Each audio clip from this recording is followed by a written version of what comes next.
जितनी स्विट्जरलैंड की total population है ज्यादा इंडिया इंजीनियर्स प्रोड्यूस कर देता है। उसके बाद भी रिसर्च एंड इनोवेशन में स्विट्जरलैंड नंबर 1 पे है। इंडिपेंडेंस के बाद से रिपब्लिक ऑफ इंडिया ने 0 नोबेल लॉरिएट्स प्रोड्यूस किए इन साइंस। यूएसए ने 100 प्लस कर दिए। ASER की रिपोर्ट के हिसाब से 83% एजुकेटेड इंडियंस एम्प्लॉयबल ही नहीं है।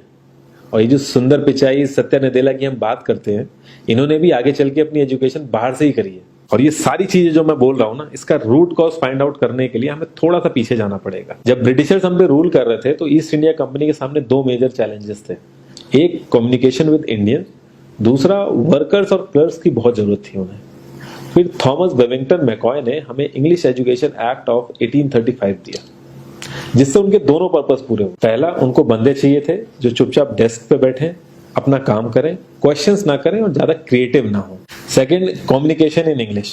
इंग्लिश सबसे ज्यादा बोले जाने वाली लैंग्वेज नहीं है, उसके बाद भी इंग्लिश एक लैंग्वेज की बजाय एक क्लास बन गया इंडिया में। रशिया, चाइना, फ्रांस, ये सब जगह इतना ऑब्सेशन नहीं है इंग्लिश को लेके जितना इंडिया में है। पुअर कम्युनिकेशन बोला जाता है अगर आपकी इंग्लिश अच्छी नहीं है, जबकि इंग्लिश ना आने का मतलब है कि आपको कोई और लैंग्वेज आती है। 5 साल पुराना iOS भी आज की डेट में आउटडेटेड माना जाता है।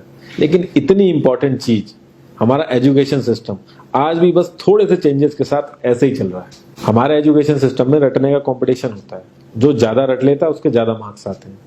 अब 95% जिसके संस्कृत में आए हैं वो भी संस्कृत नहीं बोल पा रहा है। और बेसिक हिस्ट्री होने की बजाय इतनी मोटी मोटी किताबें हैं हिस्ट्री की जिसका कोई मतलब नहीं है। अगर आज की डेट में आपको कुछ भी पता करना, आप गूगल से पता कर लोगे, उसके लिए आपको याद करने की जरूरत नहीं है इतना कुछ। और ये गवर्नमेंट स्कूल में हर क्लास में इंग्लिश का सब्जेक्ट है। 12-12 साल लगाने के बाद भी लोग इंग्लिश नहीं बोल पा रहे हैं। और बिना किसी बुक को पढ़े 5 साल का बच्चा सीख लेता है, क्योंकि उसको वैसा एनवायरमेंट मिल जाता है।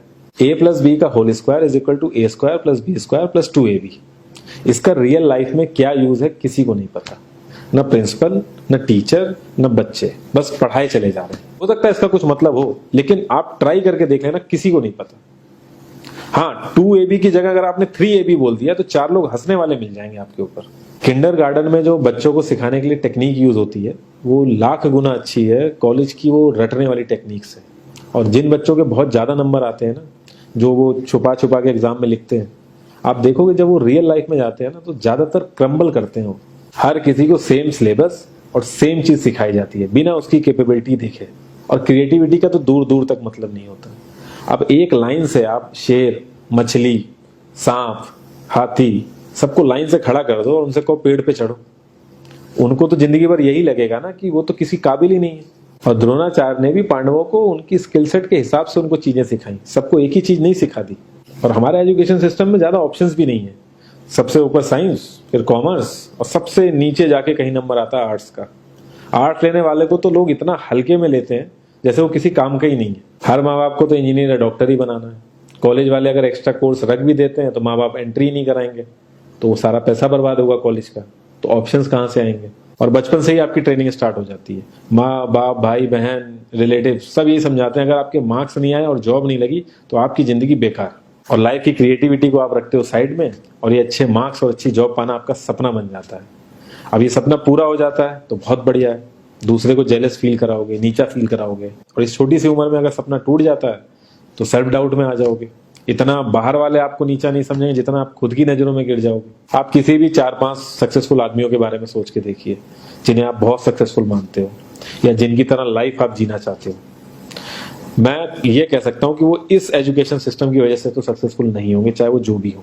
धीरू भाई अंबानी, विराट कोहली, आमिर खान, नरेंद्र मोदी, ये सब हमारे इस करंट एजुकेशन सिस्टम के ट्रैप में नहीं फंसे।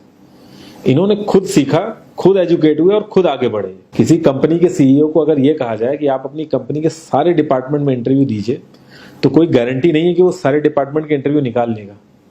और ये भी हो सकता है कि वो आधे से ज्यादा डिपार्टमेंट के लिए क्वालिफाई ना करे एजुकेशन वाइज, लेकिन वो पूरी कंपनी चला सकता है। तो ये जो एक स्किल है, इसके बारे में बात क्यों नहीं होती? लोग अपनी 25% से ज्यादा जिंदगी इस करंट एजुकेशन सिस्टम में लगा देते हैं ताकि अपने से कम पढ़े लिखे आदमी की कंपनी में जाके उसके सपने पूरे कर सकें। इंडिया का जो करंट एजुकेशन सिस्टम है, अगर वो इतना ही अच्छा है तो जो भी सेलिब्रिटीज हैं, पॉलिटिशियंस हैं, वो अपने बच्चों को बाहर क्यों भेज रहे हैं पढ़ने के लिए? इनफैक्ट पॉलिटिशियंस के साथ तो ऐसा करना चाहिए, जिस एरिया से वो जीते हो उसी एरिया के गवर्नमेंट कॉलेज में उनके बच्चे को पढ़ना कंपलसरी हो जाए, तभी वहां के गवर्नमेंट कॉलेज सुधर सकते हैं। 368 प्यून की जॉब के लिए 1.5 लाख ग्रेजुएट और 24,968 पोस्ट ग्रेजुएट ने अप्लाई किया।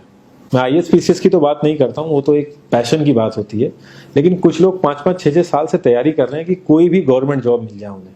उनसे पूछोगे क्यों ऐसे इतने टाइम से लगे हुए हो, तो वो एक ही चीज बोलेंगे कि जॉब सिक्योर है।